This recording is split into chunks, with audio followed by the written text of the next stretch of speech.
Sí, tengo clase. Buenos días, gracias.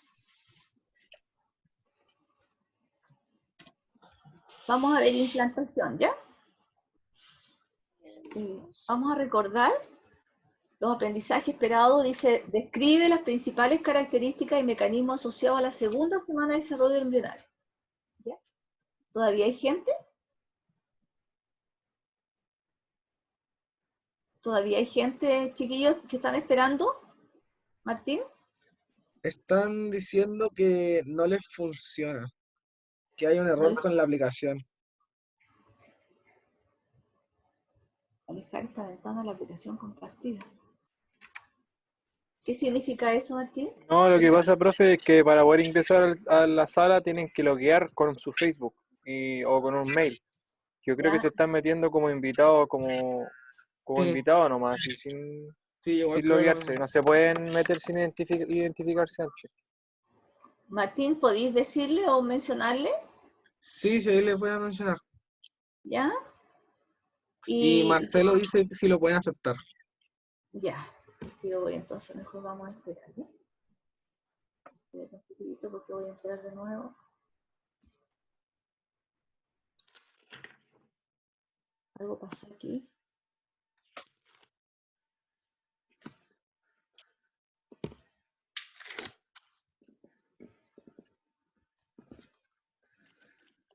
Entonces lo dejamos admitir en este minuto.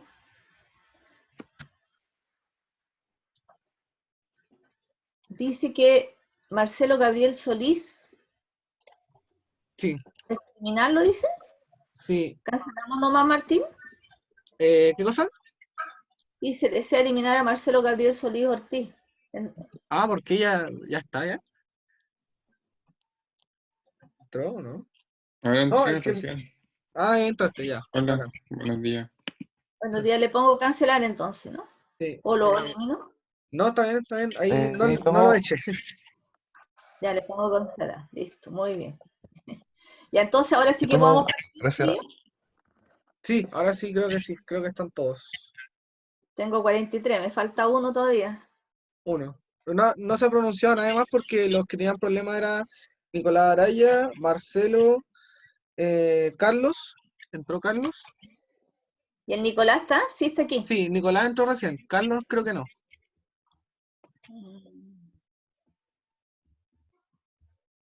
Bueno, pero podrá entrar, ¿no es cierto, Martín? ¿Sí? Sí, yo creo que sí. Ya está. Bueno, vamos entonces a compartir pantalla para empezar. ¿Ya? Estamos diciendo de que estamos viendo los aprendizajes esperados.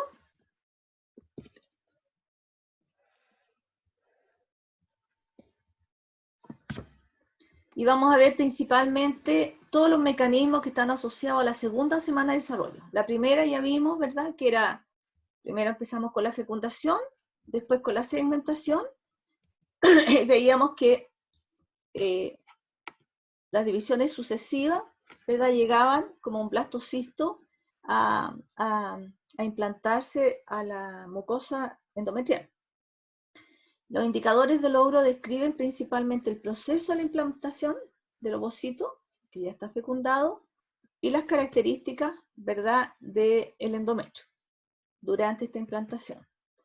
Bueno, aquí vemos básicamente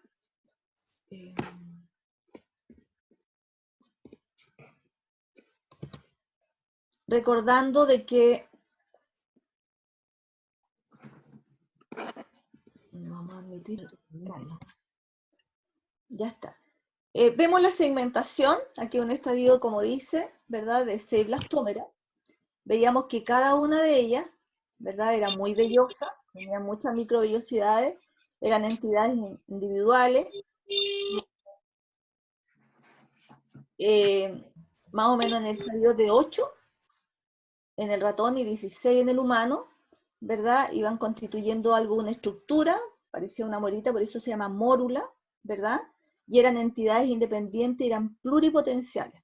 ¿Qué significa que fueran pluripotenciales? Implicaba principalmente que cada una de ellas eran capaces de generar, ¿verdad?, un individuo completo. Posteriormente hablamos de que todo este proceso de segmentación se iba gestando a través de la tuba uterina, ¿ya? Y que cada división era principalmente se nutría a través de la leche uterina.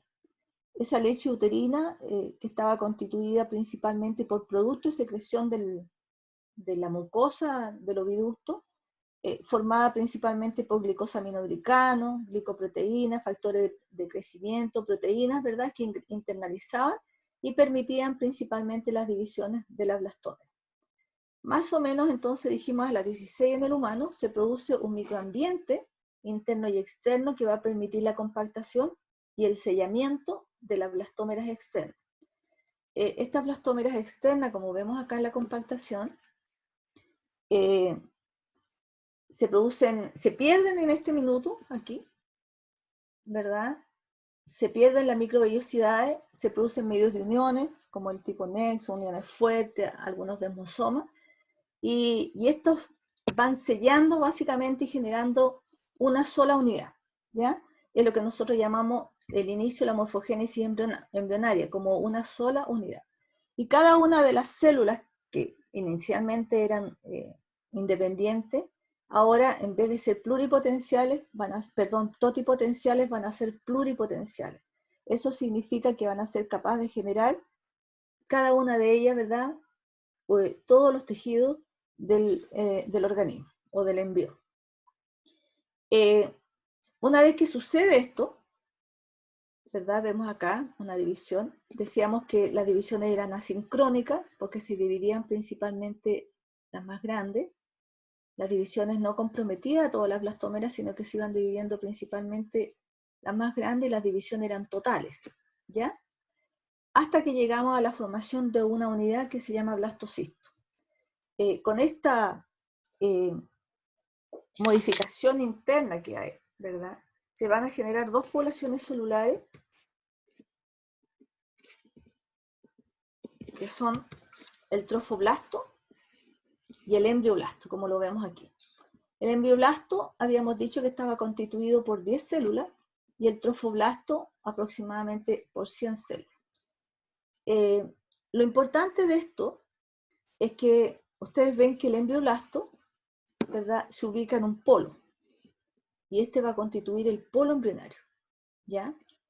Y tiene una significación posteriormente para la anidación. Esta es una imagen. El trofoblasto, que posteriormente se divide activamente, va a formar la parte que contribuye a la formación de la placenta. Dijimos que la placenta se forma por contribución del embrión y contribución, ¿verdad?, de la mucosa uterina. De tal manera que la contribución del embrión está dada principalmente por el trofoblasto. Ahora, el trofoblasto juega un rol sumamente importante que lo vamos a ver inmediatamente. Esto es una imagen de una microscopía electrónica de barrido, la que tenemos aquí abajo, ¿verdad? Aquí está el embrión, y también denominado macizo celular interno. Este macizo es porque es un conjunto de células, ¿ya? Es una unidad que van a dar lugar a la formación del embrión. Por eso se llama macizo celular interno o embrioblasto. Aquí tenemos también una imagen que había mostrado anteriormente que nos muestra el trofoblasto y el embrioblasto. Obviamente, para poder estudiar, obtener una imagen básicamente de la implantación es muy difícil en el humano. Por lo tanto, uno usa el recurso principalmente del útero de ratoncito, ¿ya? Y el ratón tiene un útero bicornio, así como una V, donde se disponen, ¿verdad?, de manera lineal en cada uno de los segmentos varios ratoncitos. La implantación en el ratón no está dada exactamente, y en muchos de los animales la implantación es distinta, ¿sí? Y aquí vemos que nosotros implantamos el blastocisto, o sea, en el humano se implanta en el intersticio, o sea, aquí, en el espesor del estroma endometrial, en este sector. Pero en el ratoncito no, ellos forman estas cavidades como lo ven aquí, ¿ya? Una especie de saquito, y van uniéndose uno a uno para que cada uno de los ratoncitos tengan básicamente su propia placenta. Bien, pero dicho esto es para entender la imagen, porque es redonda, ¿ya?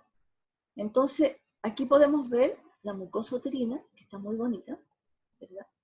El epitelio, que es un epitelio más bien de tipo cilíndrico, el estroma, ¿verdad? Que tiene células grandecitas, que tiene una reacción que ya la vamos a ver, y tenemos, ¿verdad?, el blastocisto con el embrión y el trofoblasto. ¿Qué es lo que es la implantación?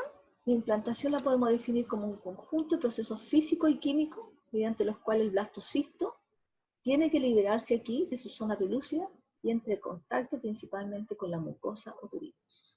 Esta se inicia en la segunda semana, entre el sexto y el séptimo día, y compromete toda la semana, porque las semanas no son de 14 días, porque son semanas lunares, ¿verdad?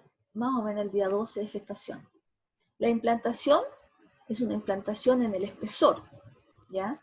Es una implantación de tipo intersticial, como la vemos aquí.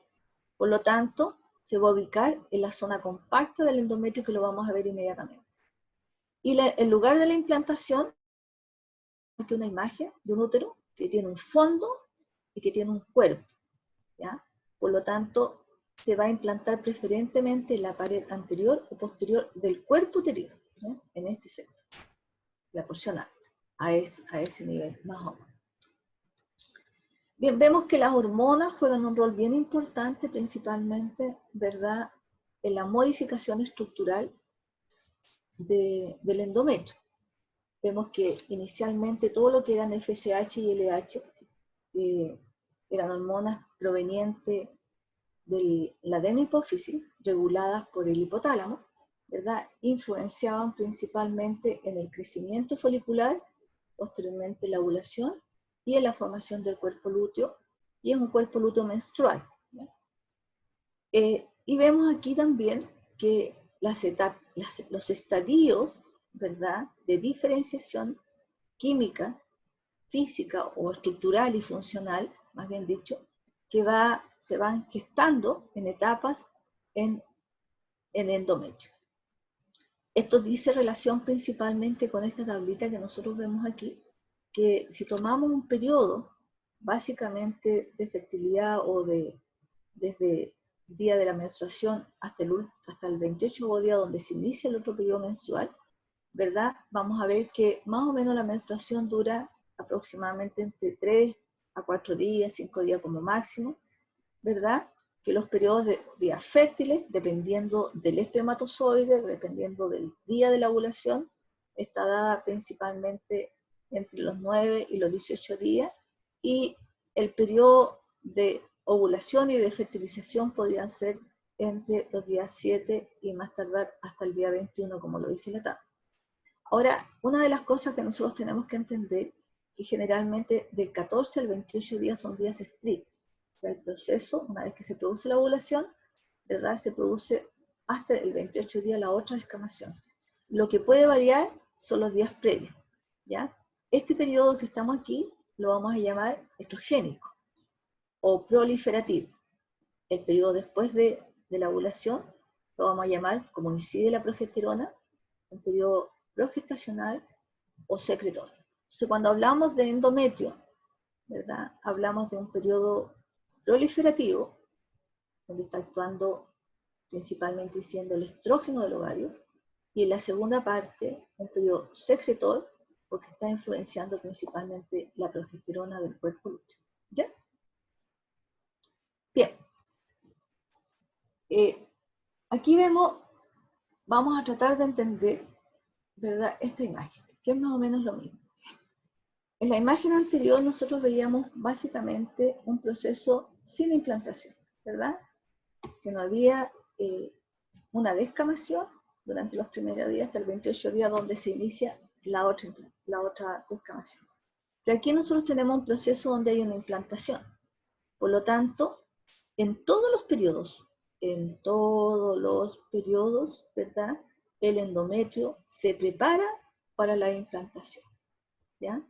Aquí tenemos lo que decíamos, que había un periodo proliferativo y un periodo secretor, hasta los 28 días. Y después podría ocurrir, ¿verdad?, una implantación que lo vamos a llamar la fase gravídica. Esto está básicamente está básicamente dado por una serie de hormonas, o más bien dicho, las hormonas ováricas influyen, ¿verdad?, en los diferentes estadios para reconstruir morfológicamente y funcionalmente, ¿verdad?, la arquitectura del endometrio. ¿Qué es lo que sucede aquí? Las hormonas ováricas producen cambios químicos, ¿ya? Y van generando a este nivel, después de la fase menstrual, por eso que nos duele tanto, un proceso más bien de tipo inflamatorio. Aquí se liberan una serie de citoquinas y factores de crecimiento que van a promover principalmente la proliferación, ¿verdad?, que esto crezca, que las células se dividen, y la diferenciación de estas células, ¿verdad?, que van a permitir que haya cambios conformacionales. O sea, aquí tenemos cambios estructurales, de morfología del endometrio, ¿ya?, y que van a habilitar o van a permitir posteriormente la implantación. Nosotros vemos que no tan solo crece, ¿verdad?, en estatura el endometrio, sino que también, ¿verdad?, en irrigación. Vean ustedes que las glándulas, que son estos espacios blanquitos que tenemos aquí, ¿verdad?, esta estructura, primero las glándulas son rectas y posteriormente, paulatinamente, se hacen secretoras, van cambiando su morfología. Y no tan solo así, sino que hay un aumento de la irrigación, hay vasos de neoformación. Y la irrigación se hace mucho más profunda, ¿verdad?, en la etapa más superficial.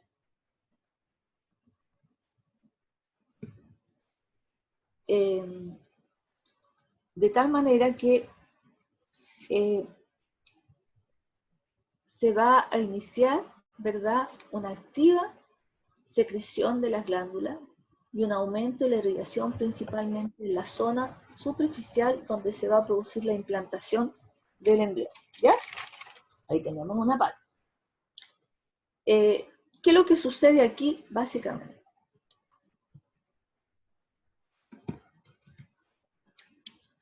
Hay dos etapas que nosotros podemos ver, que son relativamente, son más bien relevantes, digamos, en el endometrio. Principalmente hay un proceso que se establece que se llama la desidualización. ¿Cómo se prepara el endometrio? Básicamente para poder establecer las características morfológicas y funcionales que sean adecuadas o las condiciones físico-químicas para que haya implantación del embrión. Entonces vemos que a través de este proceso de desidualización. ¿Qué significa? Ya habíamos dicho que había un proceso inflamatorio previo. Ustedes pueden ver, este es el estroma, que es una glándula que vemos aquí. Veamos inmediatamente cómo está un endometrio secretor. Primero que nada, vemos que las glándulas que tenemos aquí, ahí, ¿verdad?, son glándulas tortuosas, o sea, de un trayecto no lineal, ¿verdad? Tienen un lumen irregular, ¿verdad? Están ubicadas longitudinalmente en el espesor. Posteriormente, hay una secreción que está debajo del núcleo y sobre el núcleo, ya se hace en secretorio. Por lo tanto, si nosotros vemos una célula y el epitelio ya no es lineal, sino que hay una falta de paralelismo entre la porción basal y apical, entre el dominio basal y apical de ese epitelio, ¿ya? Entonces hay un cambio. Por otra parte, ¿verdad?, nosotros vemos este sector que es el estroma, ¿ya?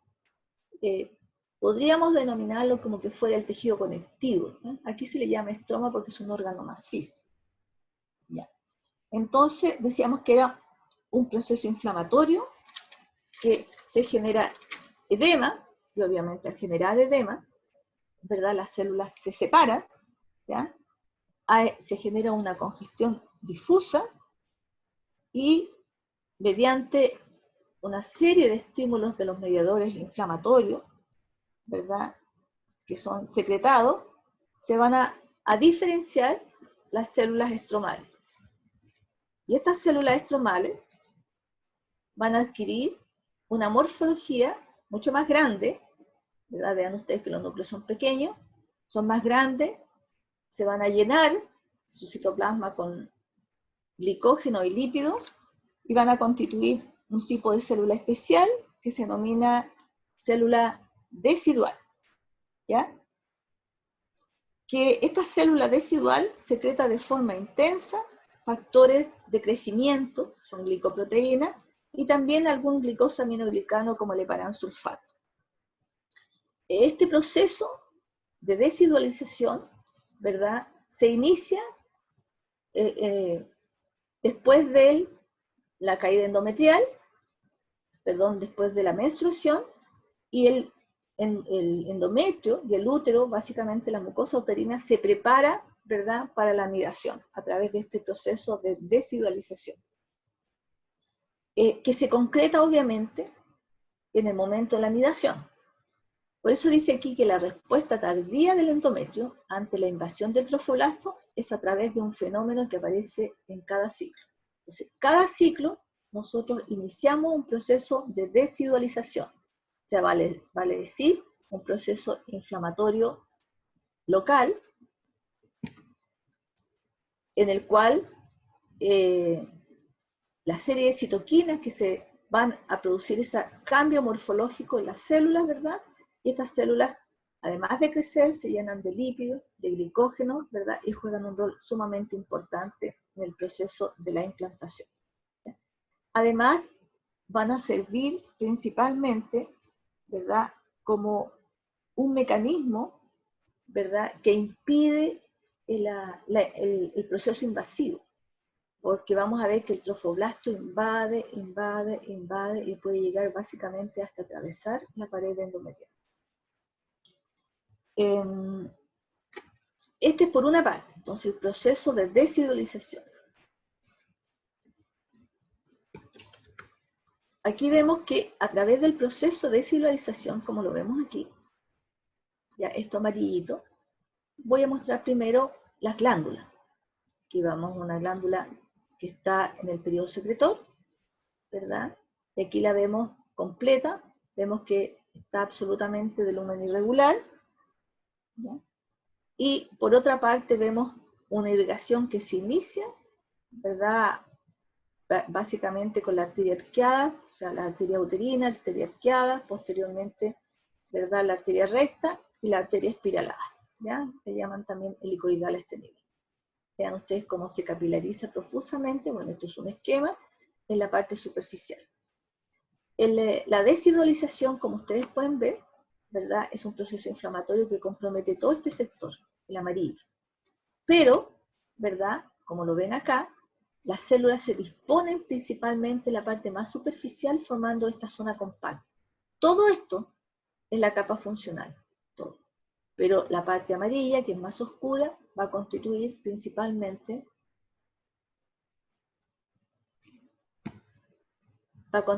la zona esponjosa, y la parte más superficial es la zona compacta donde se produce la anidación, donde ingresa básicamente el embrión, ¿ya?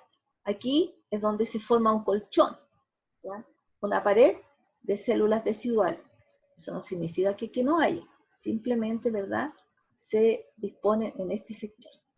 Esa es la primera reacción, el primer fenómeno físico-químico, ¿verdad?, importante el endometrio para permitir la implantación. El otro proceso importante constituye la formación de la ventana de implantación. La ventana de implantación básicamente es el sector del endometrio donde hay una máxima receptividad uterina. O sea, el lugar, ¿verdad?, específico donde se origina una máxima receptividad, ¿verdad?, endometrial o uterina, va a ser la ventana de implantación. O sea, este embrión no se implanta en cualquier lugar, sino que tiene un foco, un receptor, ¿verdad?, que lo atrae. Todo esto tiene que ocurrir en forma sincronizada, a través del tiempo y también en el espacio. De tal manera de que se van a producir a este nivel, en la ventana de implantación, una serie de modificaciones estructurales que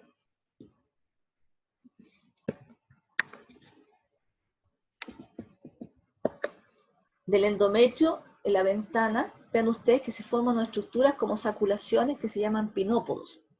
Aquí tenemos los pinópodos. ¿Qué son los pinópodos básicamente? Los pinópodos son, aquí tenemos proteínas integrales de membrana y van a adquirir algunos residuos de hidrato de carbono cortos, oligosacáridos, ¿verdad?, que actúan como receptores de membrana.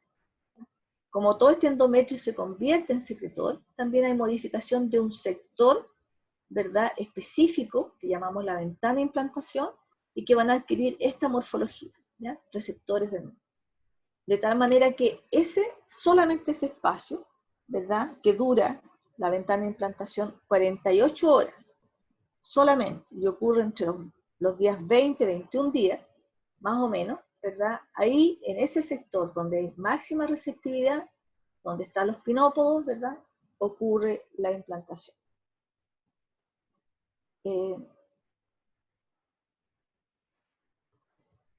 Entonces son dos procesos, uno es la desidualización y la otra es la ventana de implantación.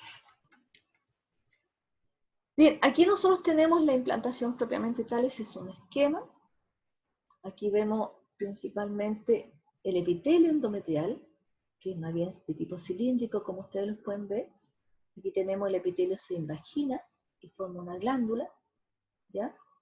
Y aquí tenemos el estroma, el resto de otras glándulas que están cortaditas, los sanguíneos y la parte, ¿verdad?, de todo lo que está viviendo la desidualización.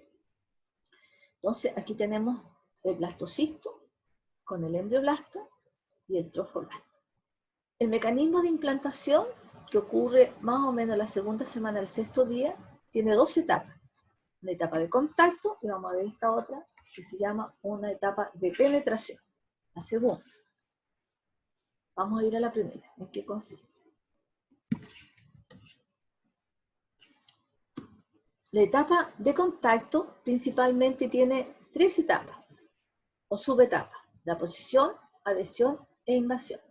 ¿Qué significa aposición? Significa, ¿verdad?, que en la ventana de implantación, ¿verdad?, el trofoblasto, a través del trofoblasto, el embrión, se va a unir o va a través del polo embrionario, no por cualquier lugar, sino que a través del polo embrionario. Donde está el embrión, en ese sector se va a unir en la ventana de implantación, en ese sector donde hay mayor receptividad. Significa posición. ¿Ya? ¿Qué significa adhesión? Significa que hay unión básicamente de los receptores de membrana del trofoblasto, porque se une a través del trofoblasto, ¿ya?, a los pinópodos de este epitelio. Entonces, esta es la adhesión. Se une el ligando receptor, ¿verdad?, a través del trofoblasto y la ventana de implantación, en este caso los pinópodos del epitelio. Y la invasión corresponde básicamente, ¿verdad?, a que este epitelio, como ustedes lo pueden ver, el trofoblasto, prolifera activamente, ¿ya?, en contacto con con el epitelio, empieza a proliferar e ingresa a través de los medios entre célula y célula, intercelular, hasta llegar básicamente a la membrana basal o a la lámina basal y horadala, la rompe. La idea, ¿verdad?, es internalizarse en el espesor, en este sector, en el intersticio. Por eso se llama implantación intersticial. Queda absolutamente metida en el estómago. El trofoblasto, cuando inicia esta actividad, cuando inicia el proceso de invasión para poder llegar al estroma, empieza a dividirse y se generan, por el contacto, por mecanismo inductivo, ¿verdad?, dos hojas. Una hoja, el citotrofoblasto, que es más interna, que es esta, y la más externa, que es la que invade, la que entra, la que es el frente básicamente invasivo, es el syncytio trofoblasto. Entonces aquí no tenemos solamente un trofoblasto, sino que ya tenemos dos hojas. Ya, una, que es el cito que prolifera activamente, y esta cito se convierte en syncytio y esta es la puerta de entrada, la puerta invasiva básicamente hacia el estroma endometrial. ¿Qué tenemos aquí en la etapa de penetración? Vemos aquí, que aquí estamos ingresando, ¿verdad? Aquí tenemos ya el embrión, ya se está dividiendo el embrión lo vamos a ver inmediatamente en 2 hojas, es planar. Y aquí tenemos el cito, ¿verdad? Que se empieza a dividir y llegar básicamente a la lámina B.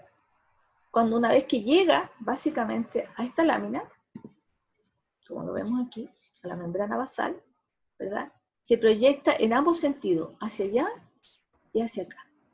Y a eso se le llama placa trofoblástica, porque va a formar, ¿verdad?, una estructura lineal que lo vamos a ver cuando veamos placenta, que va a permitir el contacto principalmente con el tejido materno. Entonces, esta etapa de penetración permite el proceso invasivo, pero a través del sincicio trofoblasto, ¿ya? O sea, una vez que contacta, ¿verdad?, se divide en cito y sincicio, y es el sincicio el que forma, ¿verdad?, el frente de ataque. Ahora, el poder invasivo depende principalmente de esta inducción del trofoblasto a los tejidos maternos. Vamos a ver cómo es, ¿ya? O sea, qué tan invasivo es, va a depender, ¿verdad?, cómo el trofoblasto se relaciona con este tejido materno, ¿ya? Y lo que permite básicamente es la formación, la salida del lisosoma. Como se conecta principalmente con la matriz extracelular a este nivel, ¿verdad?, las células responden y liberan su lisosoma y se generan estos procesos autolíticos y empiezan básicamente a alterarse el tejido. Ya, el cito, al interactuar con la matriz extracelular y la fibrina, ya dijimos, va a generar el sincicio trofoblasto. La fibrina es importante porque a la medida que ingresa va rompiendo vasos y va formando un coágulo para posteriormente, ¿verdad?, todo este epitelio regenerar. Ahora, el sincicio trofoblasto que tenemos aquí tiene funciones endocrinas y va a generar la hormona gonadotrofina coriónica, HCG. Esta hormona gonadotrofina coriónica juega un rol bien importante porque por retroalimentación, ¿verdad?, va al ovario, y en el ovario lo que hace, ¿verdad?, es mantener el cuerpo lúteo para mantener, ¿verdad?, el proceso de implantación, ¿ya? Entonces se sigue y se cambia de un cuerpo lúteo menstrual a un cuerpo lúteo gestacional, ¿ya? Y de esa manera el cuerpo lúteo sigue secretando progesterona para mantener la implantación.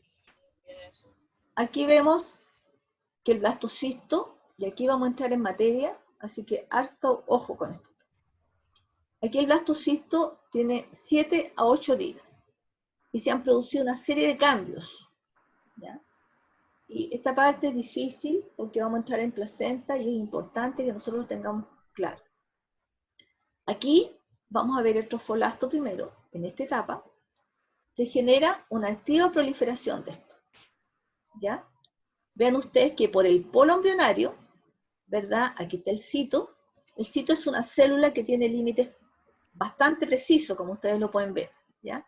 Es una célula más bien de tipo cuboidea o cilíndrica baja, como le llamamos en histología, no es ni muy alta ni muy baja, ¿verdad?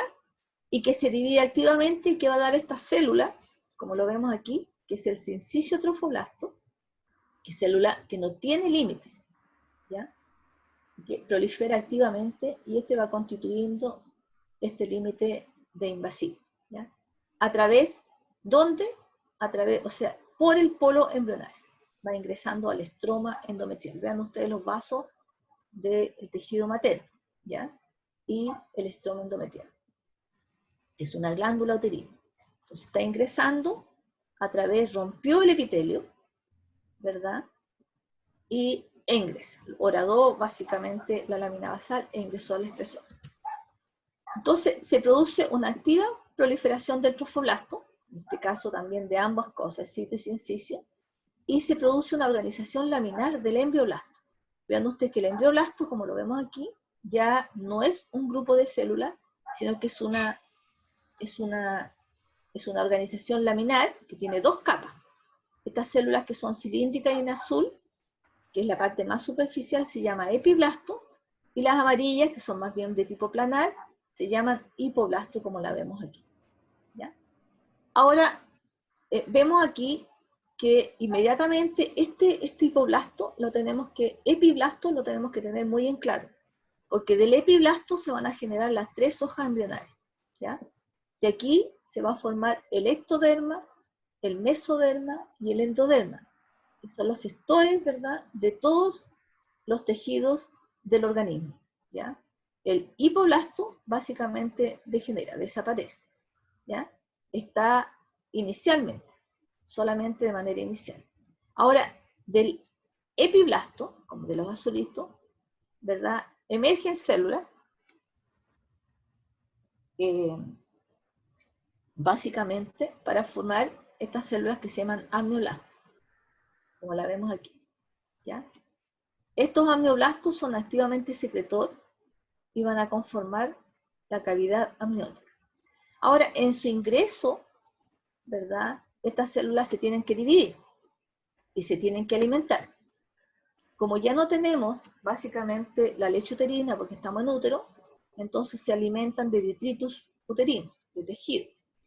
Entonces la nutrición embrionaria está constituida principalmente por restos de tejido endometrial, por el histotrofo, ¿ya? Así se llama. Entonces tenemos la leche uterina y ahora tenemos el histotrofo, ¿ya? Que son los restos de tejido endometrial.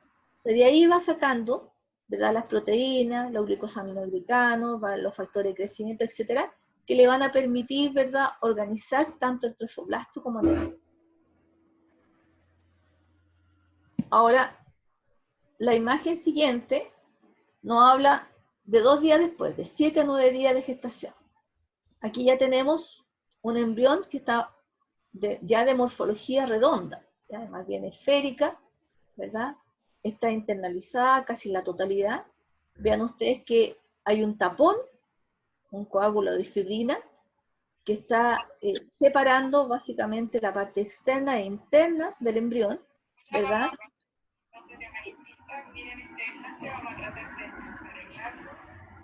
¿Hay alguien que está hablando? Deténganse, por favor. Y aquí tenemos el epitelio, ¿ya? El epitelio, que posteriormente se restituye totalmente. ¿Qué vemos aquí? Primero vamos a hablar del trofoblasto. Este es el citotrofoblasto. Vean ustedes cómo crece, ¿ya? Son células con límites precisos, ¿ya? Son como cuboides, un poquito altas, o más bien cilíndricas bajas, ¿verdad?, que se dividen y van formando el syncytio trofoblasto que vemos aquí, que no tiene límites precisos y núcleos más pequeños. Este syncytio crece y prolifera activamente, y al proliferar van dejando pequeñas cavidades, como lo vemos aquí, ¿ya?, que son visibles, más o menos entre el día 7 a 9 días. Y cuando son visibles se le denomina este proceso, este periodo, el periodo lacunar, ¿ya?, para formar esto. ¿Cuál es la idea básicamente de este syncytio? Llegar a los vasos sanguíneos, romper las membranas basales y permitir la extravasación de sangre y completar y llenar estas lagunas. Ahora, si nosotros nos vamos a imaginar cuando veamos placenta, que imaginémonos que la placenta está dada por el tejido materno por un lado, ¿ya?, al medio por una cámara hemática que está llena de sangre materna, y después al otro lado, ¿verdad?, en la pared del frente encontramos el tejido trofoblástico, ¿ya? Entonces el tejido trofoblástico no se relaciona principalmente con la sangre materna, sino que siempre está rodeado de este syncytio, ¿ya? El syncytio es el que va a rodear principalmente el tejido materno para impedir que cualquier otra célula se relacione y no haya básicamente un rechazo del embrión. ¿Qué pasa con el embrión? En el embrión vemos aquí que ya tiene una forma planar, más curvilínea. Aquí tenemos el epiblasto, aquí está el nombre, y tenemos el hipoblasto. Decíamos que del epiblasto se segregaban células, o sea, salían células. Se segregan células y van a formar los amnioblastos, y estas secretan activamente y forman la cavidad amniótica. Esta es el primer anexo embrionario que nosotros tenemos. Un anexo embrionario que es la cavidad amniótica. Por otra parte, el hipoblasto se segregan celulitas que vemos aquí delgaditas y van a formar esto que está aquí, que se llama la membrana de Heusen, que es transitoria. ¿ya? Y esta delimita una cavidad. Y esta cavidad la vamos a denominar el saco vitelino primitivo, que es transitorio. ¿Ya? ¿De dónde se forma? Básicamente por la delimitación de estas células que vienen del hipoblasto, como lo vemos aquí, y que van a constituir esta membrana de Hughes inicialmente. Entonces tenemos inicialmente la cavidad amniótica y el saco vitelino primitivo, ¿ya? Y el periodo lapolar.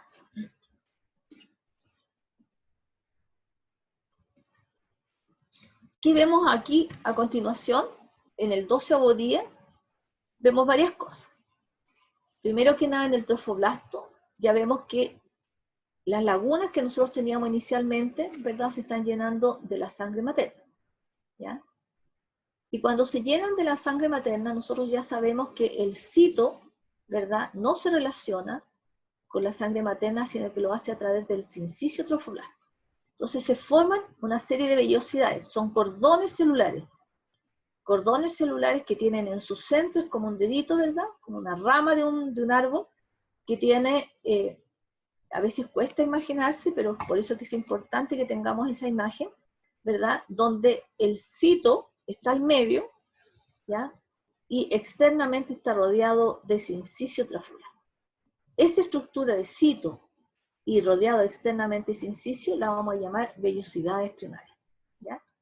Y la idea es facilitar, porque vamos a ver a continuación que se va a formar otra estructura. Esta estructura que vemos aquí, aparece otra población celular, ¿ya?, que va a constituir algo que se llama el mesoderma extraembrionario. El mesoderma, entre comillas, es como el tejido conectivo, para que ustedes lo vean, pero es un tejido embrionario, porque el tejido conectivo es un tejido más bien de tipo diferenciado, ¿ya? Bueno, entonces el mesoderma extraembrionario, vean ustedes que aparece como una estructura, primeramente un poquito densa, como una porción secretora densa, ¿verdad?, que cubre todo el embrión, como lo vemos aquí, ¿ya? Y posteriormente se cavita, forma cavidades entre ellos y va a formar dos hojas. Una hoja que se llama somatopleura, vean ustedes. Somatopleura, o sea, esto se divide en dos hojitas y se separa este mesoderma extraembrionario, ¿verdad? Y parte de ello va a formar una hoja que se llama somatopleura, ¿verdad?, que rodea principalmente el cito. Estas celulitas que están aquí, donde estoy recorriendo yo el cursor, ¿ya?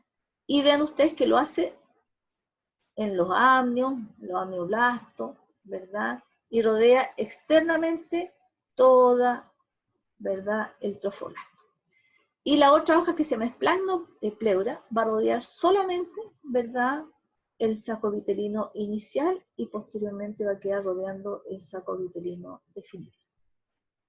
Ahora, importante poder entender esto, que ya el coágulo de fibrina, ¿verdad?, vean ustedes cómo hay una reparación del epitelio, ¿verdad?, hay una proliferación activa de este epitelio, ¿verdad?, y se va restituyendo y este coágulo de fibrina se va reabsorbiendo. Por lo tanto, queda este embrión absolutamente internalizado. ¿Qué pasa con el embrión propiamente tal? El embrión, aquí lo tenemos un epiblasto y teníamos el hipoblasto. Pero decíamos que el epiblasto es el que generaba todas las hojas embrionarias y el epiblasto desapareció. Entonces vamos a ver que la primera diferenciación de este epiblasto va a ser que se va a segregar células, o sea, van a salir algunas celulitas aquí que las vamos a ver posteriormente en otra clase, ¿verdad? Y van a ubicarse en medio, aquí, al ladito, donde era el hipoblasto, aquí al medio. Y estas van a ser las células endodérmicas que van a generar la primera hoja, el endoderma. Y van a desplazar al hipoblasto en este sector y ellos van a ir pulsando para completar el espacio que va a ser más pequeño. De tal manera que el hipoblasto o la membrana de Heuser va a quedar como un quiste, ¿verdad?, que se va a eliminar posteriormente. Entonces, la primera hoja que tenemos, derivada del epiblasto, va a ser el endoderma. Que es un embrión bilaminar.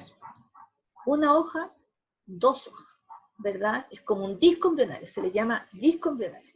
Ahora tenemos que entender que también este embrión el mesoderma extraembrionario juega un rol importante porque ahí salen los vasos sanguíneos que van a acompañar al trofoblasto y los vasos sanguíneos que van a acompañar al saco vitelino definitivo. Y también van a formar una conexión entre el embrión, ¿verdad?, y el trofoblasto posteriormente, que lo vamos a ver aquí. Vemos aquí ya que desapareció principalmente, ¿verdad?, formó un quiste exocelómico del hipoblasto, de la membrana de Heuser, y básicamente, ¿verdad?, el endoblasto, que eran células originadas principalmente en la hoja anterior, ¿verdad?, van a formar esta estructura, el endoblasto, el endoderma, y también se van a segregar celulitas que van a formar el saco vitelino secundario. Aquí nos falta una cosita, ¿verdad? Vemos que el embrión ya tiene 13 días, se inició, es un embrión más bien de tipo redondito, ¿verdad?, internalizado completo, ya la mucosa uterina está restituida, hay una circulación de útero, ¿ya? Aquí tenemos, este es el útero, ¿ya?, placentaria, porque ya todo esto se está formando la placenta en conjunción con la organización del embrión, ¿ya? Y vemos que las lagunas trofoblásticas, o sea, el trofoblasto, ¿verdad?, rodean básicamente todos los polos, el polo embrionario y este polo que se llama abem, con B larga, abembrionario, ¿ya?, o vegetal también le llaman, ¿ya?, periodo que es el polo abembrionario o polo vegetal, y este es el polo embrionario. Aquí vemos que no sale aquí, ¿verdad?, en la imagen, la verdad que era muy tenue. Deberíamos tener la somatopleura extraembrionaria, que forman los vasos sanguíneos fetales, por así decirlo, del trofoblasto. Y como lo rodeaba completo, ¿verdad?, va a formar una estructura que une el embrión con el trofoblasto que se llama pedículo de fijación. Es sumamente importante porque ahí se ancla y después este pedículo de fijación va a formar parte de lo que nosotros conocemos como el cordón umbilical. Bien, ahora teníamos dos anexos embrionarios, que era el saco amniótico, o la cavidad amniótica. Ahora tenemos el saco vitelino definitivo, secundario le llama aquí, ¿verdad? Y tenemos esto que se llama el corio, ¿ya? Esta porción se llama corio, ¿ya? Y esta cavidad se llama cavidad coriónica, que vamos a ver que después juega un rol importante también en nosotros, ¿ya? La cavidad coriónica y el saco vitelino. Entonces, tenemos tres anexos embrionarios. Todo esto es la contribución, básicamente, de la placenta, la parte embrionaria, y aquí tenemos la contribución materna.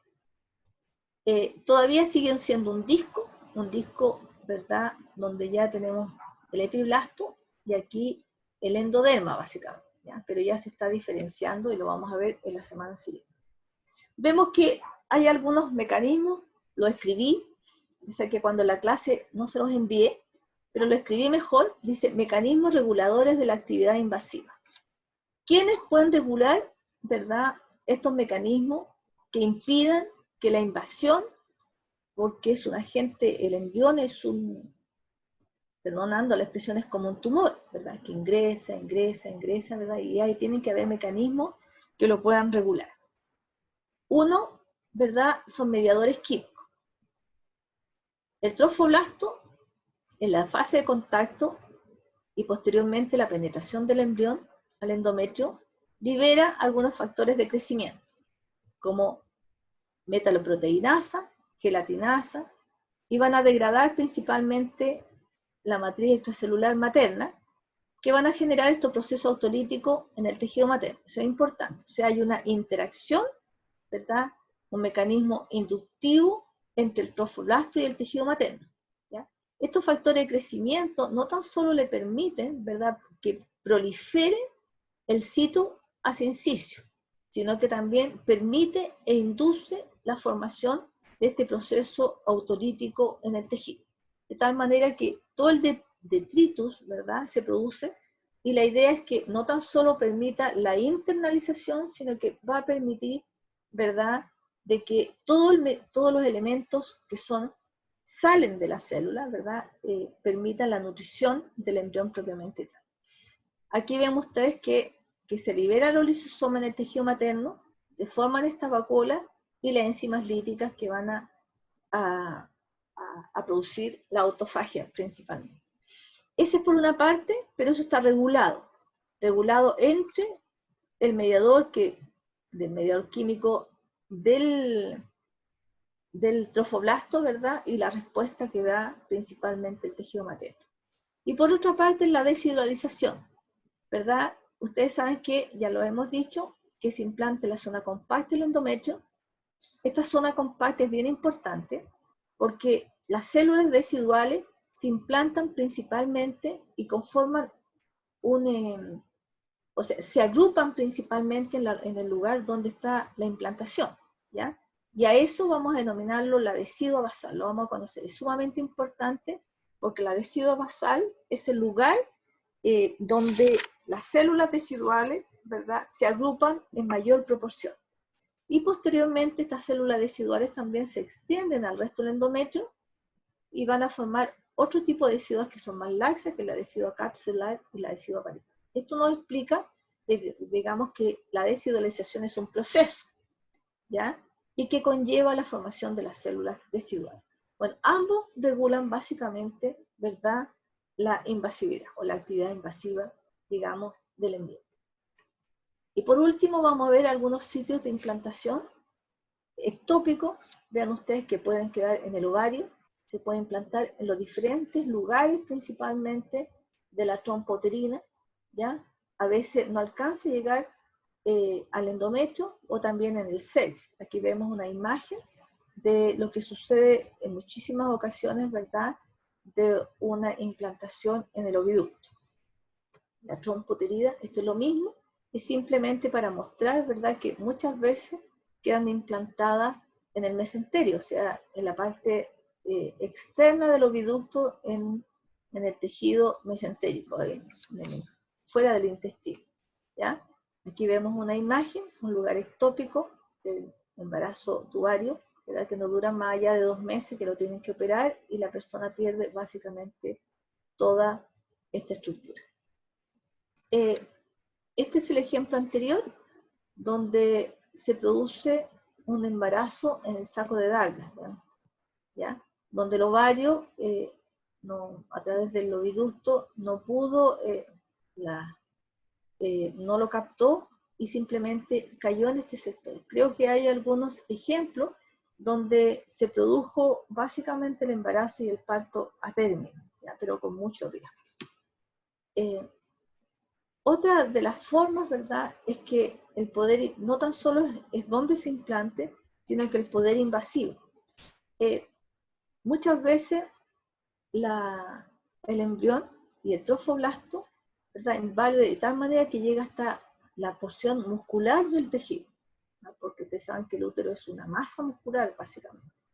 Y ahí vamos a formar la placenta creta, que produce mucho sangramiento y en términos generales tienen que extirpar.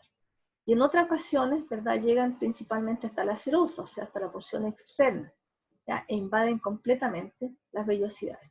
Y vamos a denominarlo placenta percreta. Entonces falló la interacción de los mecanismos que regulan la invasibilidad, la invasión. Y en ocasiones, ¿verdad?, que es más regulado la placenta previa, que se anidan en el orificio interno del útero, del cuello uterino. Y ustedes saben, como ya lo conocen, es un proceso de alto riesgo donde la gente tiene que permanecer mucho en cama, ¿verdad?, porque obviamente está en directa comunicación con el exterior. Otro de los procesos invasivos, que ya no tiene que ver con el mayor poder de invasibilidad, sino que con el poder invasivo insuficiente, se llama la preeclampsia. Vamos a ver que la preeclampsia, además de signo, es una falla en la formación de la placenta propiamente. La vamos a ver en una clase. Y conforma y produce un aumento, la proteinuria, un aumento de la proteína en la orina, produce hipertensión y obviamente sufrimiento fetal, retarda el crecimiento del embrión. Y por último, vamos a ver que hay algunas patologías que son un poquito más difíciles de obtener y que la mamita pierde básicamente que triparle todo el útero, que es cuando se fecunda un ovocito, ¿verdad? Sin núcleo, con 1 o 2 espermatozoides. Se produce muerte el embrión y se producen unas vellósidas coriónicas avasculares. Estas vellósidas en degeneración tienen el aspecto de granos de uva y se lo denominan quistes hidiatídicos. Nosotros en el servicio de patología recibimos prácticamente, eran como baldes tremendamente difíciles, ¿ya? Y se detectan constantemente porque secretan altas concentraciones de hormona gonadotrofina coriónica, lo que facilita básicamente su diagnóstico. Es altamente invasivo. En algunas ocasiones, ¿verdad? Quiste hidiatídico se puede convertir en un tumor propiamente tal, altamente invasivo, que se maligniza, ¿verdad? Que se denomina el coriocarcinoma. Bueno, estos son básicamente los problemas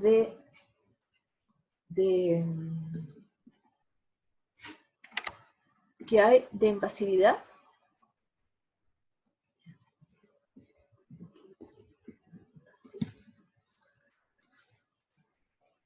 ¿Vamos bien? ¿Cómo vamos, chicos? Bien, profe. Bien. Estamos entonces, terminamos la clase hoy día. Ya me imagino que Martín ya la tiene lista, ¿no? ¿Estáis por ahí o te fuiste a dormir, Martín? Ya, está bien. Es importante entonces que podamos tener claridad, porque después tenemos, además de implantación, tenemos 2 clases que van a ingresar en la prueba, ¿ya? Así que con esto, más o menos podemos ver, no sé si hay algo más que queremos acotar, las pruebas. Profe, yo tengo una duda ¿Ya, Javier? de que usted me habló que en la segmentación al principio de la clase las células eran pluripotenciales Yes. y no son totipotenciales en esa parte. Son totipotenciales inicial y después cuando se forma la unidad morfogénica son pluripotenciales. Si yo me equivoqué, usted lo corrige, ¿ya? Ya. Ya está. Los primeros, cuando son independientes, son totipotenciales. Y después cuando son como una unidad, ¿verdad? Cuando se produce el sellamiento, son pluripotenciales, ¿ya? Es probable que en el minuto, ¿verdad? Uno concentra entre el computador, entre la imagen y todo lo demás, se pierda, digamos, el hilo. Pero tú lo puedes corregir. ¿Ya, Javier? Yo prefiero. ¿Otra duda? Sí. Profe. Las mujeres con quiste hidiatídico se les debe sacar el útero. ¿Cómo? Las mujeres que hacen quiste hidiatídico tienen que retirar el útero. Depende. Ya. Depende del tiempo, depende, digamos, el sector que esté comprometido, depende. Ok, gracias. En términos generales, nunca vi un útero, pero son los raspados bien prolíferos, esos raspados grandes, y además en anatomía patológica nosotros veíamos, digamos, terrible, como baldes, digamos, eran como granos de uva, ¿ya? Como medio balde, digamos, o sea, es difícil de imaginar, pero es así. Bueno, hoy día hay técnicas que son mucho más precoces, digamos, para poder, había gente que llegaban casi a término, o sea, no a término del embarazo, sino que, digamos, con un proceso invasivo bastante grande y que no tenían, había un descuido personal y obviamente eso obligaba, digamos, a que ese quiste fuera mayor. Pero hoy en día hay muchos mecanismos ahora de pesquisa que coayudan al bienestar de la mamá. ¿Tamara? ¿Está ahí? Sí, de hecho yo le pregunté. Sí, lo estoy viendo. Le estaba diciendo que en embriología teníamos 2 pruebas, ¿ya? Las pruebas van a ser individuales, no en grupo. Y te voy a mandar, van a ser un día martes y un día miércoles. No tienen inconveniente en que nosotros hagamos las pruebas en un día distinto, chicos. ¿Tienen muchas actividades? O sea, tenemos... Hasta el momento no. Ya, mire, la idea es la siguiente. Yo puedo usar un mecanismo y hacerle una prueba, digamos, como casi presencial, ¿verdad? en el minuto. Pero he optado en embriología que vamos a hacer una prueba de un día para otro. ¿Ya? Les voy a mandar el informe, ustedes lo completan y me lo devuelven. ¿Les parece bien? Eso les va a permitir mucho más que puedan revisar los contenidos, que los puedan hacer las consultas. Lo único que no puede ser de a dos porque son pruebas. Entonces van a tener que hacerlo de a uno. Pero ustedes pueden consultar los textos, van a poder estudiar. Sobre todo, la idea es prepararlos para el certamen, para la prueba grande, ¿ya? La idea es que ustedes vayan adquiriendo los conocimientos en la prueba grande. Va a ser una prueba de contenidos, de complete, como lo hago yo constantemente, y ahí voy a ver cómo lo organizo en embriología, ¿ya? Van a ser 2 y van a llevar varios contenidos, varias unidades de clase. El primero va a llevar segmentación, que es la clase anterior, de implantación, y por último la clase que viene a continuación. Por lo tanto, se los voy a dar un día, ¿verdad? Y le voy a dar 24 horas para que usted lo pueda reenviar a la Tamara y ella me lo pueda reenviar a mí, ¿ya? Y lo pueda corregir.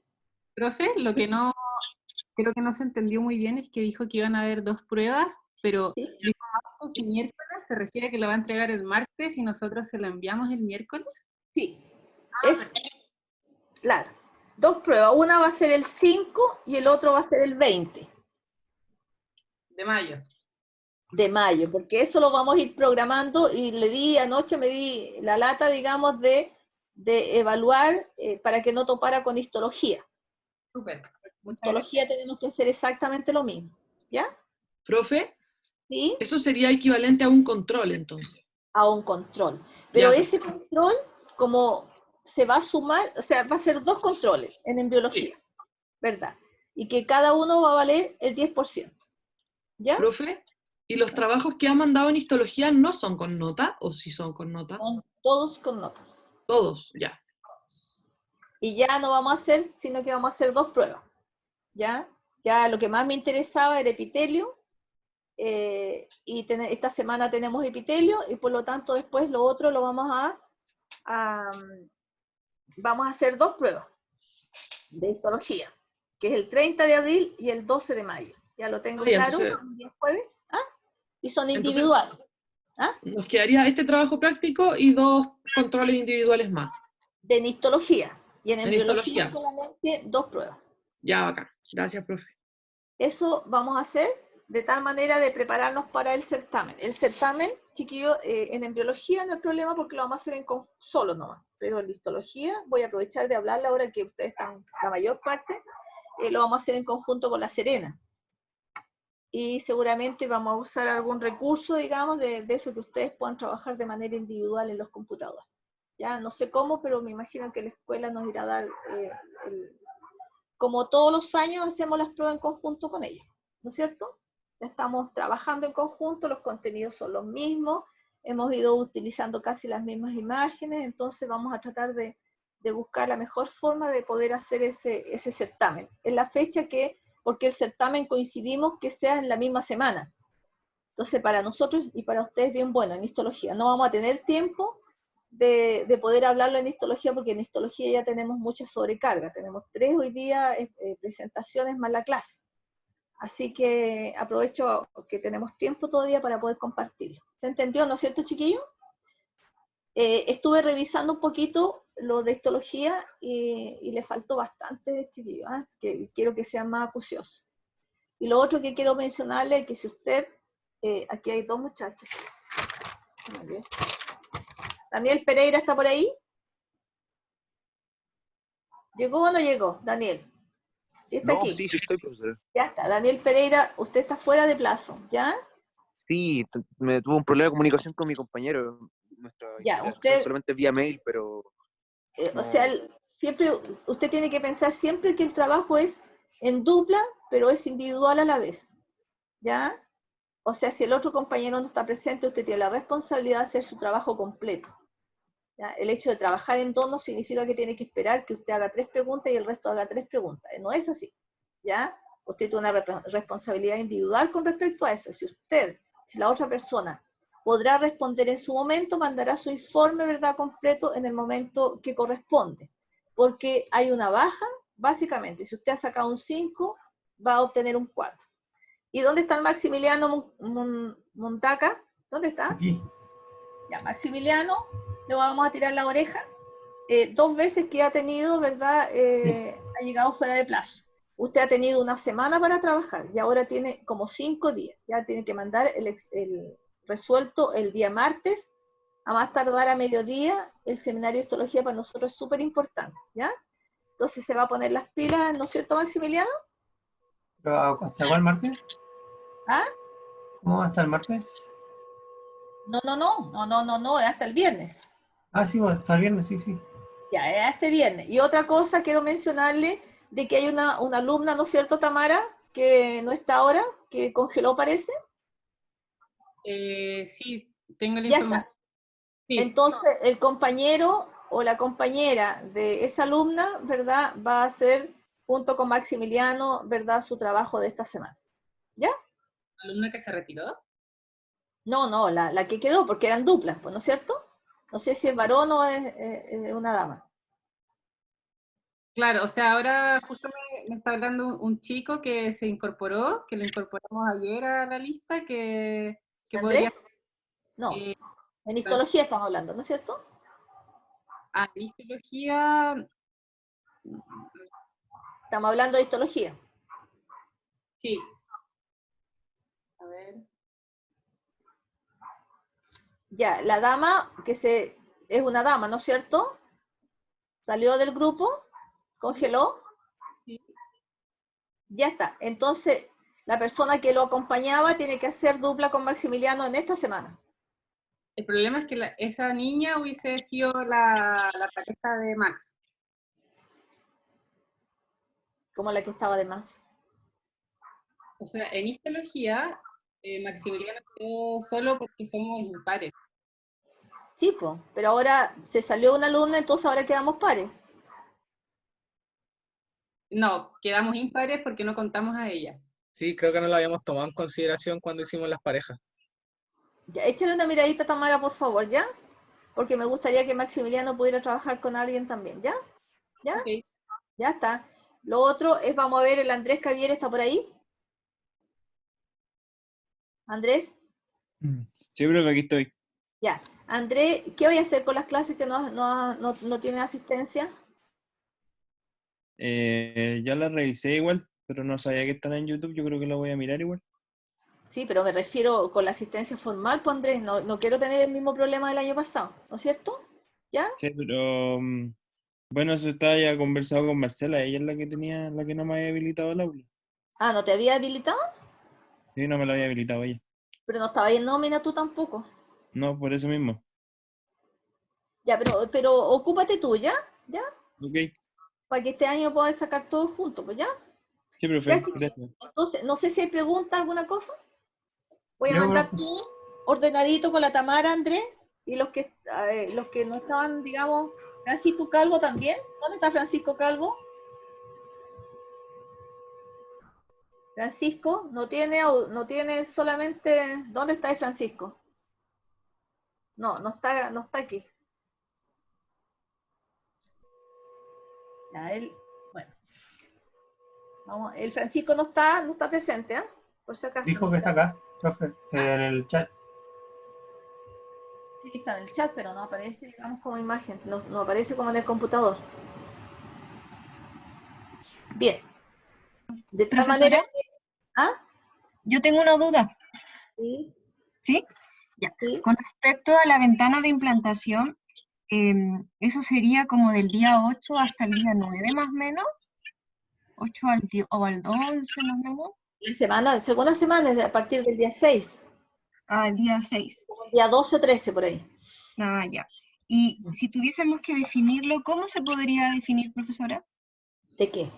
En la ventana de implantación. No, la como ventana de implantación no es más o menos el día 21 del ciclo. Ah, ya. Claro. Pero, disculpe, vendría siendo como el periodo previo para que ocurriera la implantación, como la preparación.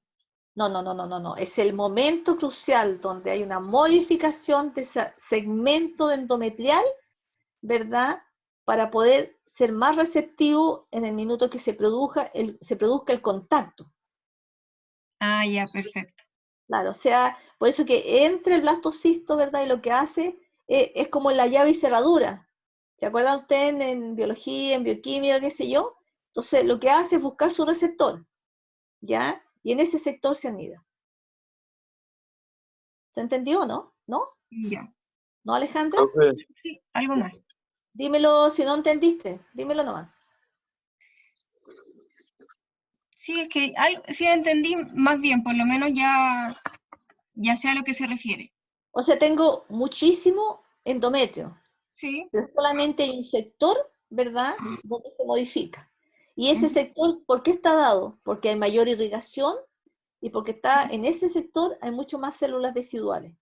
Entonces hay un mecanismo inductivo, ¿verdad?, en ese nivel, donde va a permitir que haya una modificación inicial, ¿verdad?, de eso. Y ahí se implanta. Y eso se le llama ventana de implantación, ese lugar, ese pequeño sector, ¿verdad?, donde se producen los pinópodos y donde llega el trofoblasto y se une básicamente con el endometrio. ¿Otra pregunta? Yo, Profesor, profe, que Carlos está preguntando si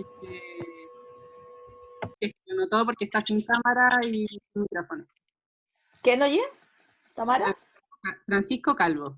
¿Ya? Hasta sin cámara. ¿No tiene computador? Tiene computador, pero está sin cámara y sin micrófono. No, está complicado. Bueno, de todas maneras, tú habláis directamente con él, que es lo que le falta a Tamara, ¿ya? ¿Ah? Sí, estoy conversando con él, de hecho. Está Ya. conectado, pero está sin micrófono y sin cámara. ¿Y por qué oye? Le voy a preguntar. Pero después por interno lo hablamos, ¿te tinca? Bueno. Ya, yo te llamo. ¿Alguna otra ¿yo le puedo pregunta? hacer una pregunta? Sí, Maximiliano. Dale. Que los pinópolos son específicamente los receptores o son las células que tienen los receptores. Son receptores. O sea, tú has escuchado las caderinas, has escuchado, ¿verdad? Los receptores de membrana generalmente son pequeños. Nosotros en el epitelio tenemos proteínas transmembranas, ¿no es cierto, chiquillos? ¿Sí o no? Y que Sí. están asociados principalmente a pequeños oligosacáridos, o sea, a hidratos de carbono de cadena corta. Y esos actúan como receptores y se unen a un ligando específico. Se unen a una molécula, ¿verdad?, que encaja directamente, que se unen. Lo mismo que pasó, digamos, entre el espermio y la zona pelúcea, etc. Y esos receptores, o sea, los pinópolos están en el trofoblasto, ¿no? Los pinópodos no, pues están en el endometrio. Ah, En ya. el epitelio endometrial. Ya. Muchas gracias, profe. ¿Ya? ¿Alguna otra cosa? ¿O volvemos a las 9:45, chiquillos? Profe, Javier. profesor. Sí, Sí. hola, buenos días. Hola, buenos días. Profesora, ¿sabe que he tenido una duda respecto a los trabajos? ¿A cuáles? Es que resulta que el trabajo de histología, que lo va a dar en la clase siguiente, Sí. nosotros tenemos plazo hasta el día viernes para entregarlo, pero resulta que nosotros tenemos también otro ramo y nos están también mandando muchos trabajos y muchos controles. Entonces yo no sé si podría existir la posibilidad de que se pudiera aplazar por último hasta el día sábado o el viernes a final del día, porque están mandándonos demasiados trabajos y los tiempos no están dando. Ya, déjame que lo converse con la Tamara, ¿ya? ¿Ya? Ya, profesora, muchas ¿Ya? gracias. Y lo ordenamos con él. Todas las cosas que ustedes quieran se lo conversan a ella y nosotros después nos llamamos y hablamos, digamos, y resolvemos, ¿ya? Ya, profe. Porque puede ser un problema puntual de uno, ¿verdad? O problema del curso. Entonces ahí lo vamos a ver y además que va a depender de la complejidad también. Tú tienes que entender que las pruebas, si nosotros tenemos clases presenciales, yo les digo el día martes y la prueba es a las 8 de la mañana. Entonces aquí hay una ventaja, digamos, de 24 horas en la cual usted puede revisar sus textos, estudiar, ¿verdad? Entonces también el nivel de exigencia es menor. Entonces tiene que ordenar su tiempo definitivamente, Gabriel, ¿ya? Ya, profesora. Estamos Sí. copadísimos de esto, entonces dale su tiempo en la mañana, en la tarde, pero además usted tiene todos los elementos, ¿verdad? Tiene la clase, tiene el audio, tiene un montón de cosas de las cuales usted puede ir resolviendo, ¿verdad? Así lo hago yo, por lo menos. O sea, yo Sí, profesora. Pero No preparo sí, la clase el día lunes, yo preparo la clase el día mañana mismo, me pongo a preparar las clases. sí, ¿Ya? sí, también hemos tratado, incluso con mi compañero que estaba hablando, también hemos tratado de coordinarnos, pero es que nos están mandando demasiados trabajos. Por eso, era solo eso, profesora. Y no, sí, es súper entendible, yo estoy sobrepasada absolutamente y yo entiendo también que eso es igual, me paso todo el día en el computador. Pero déjame hablarlo con la Tamara y vamos a ver las fechas, ¿ya? Para que no se superponga con otro. Lo que quiero decirle es los chiquillos que tienen presentación ahora, que yo terminada mi clase de histología, tengan las presentaciones abiertas para poder iniciar al tiro, ¿ya? Porque tenemos 1 hora de clase y 10 minutos por cada presentación. Como esta clase de histología dura 1 hora y media, entonces tenemos que ser bien estrictos con respecto a eso, ¿ya? ¿Algo más, chiquillos? Tengo 48, chiquillos, Tamarita, tengo 48, salvo 47 participantes. Alto. Sí, somos bastante. De hecho, ayer con Nicolás Olivares, que él me ayuda con la lista, estábamos rellenándola. Pobre. No sé qué voy a hacer, me voy a volver loca entre tantas cosas, corregir. Ya vamos a verlo juntas, ¿ya? Seguramente mañana te llamo cuando tenga claridad un poco más y ahí lo vemos, ¿ya? Cualquier pregunta, anótala para que nos hagamos, ¿ya? Tamara.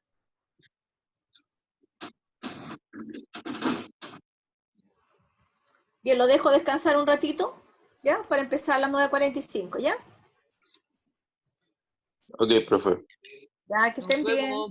Gracias, profe. profesora. Luego. Chao. Chao. Chao.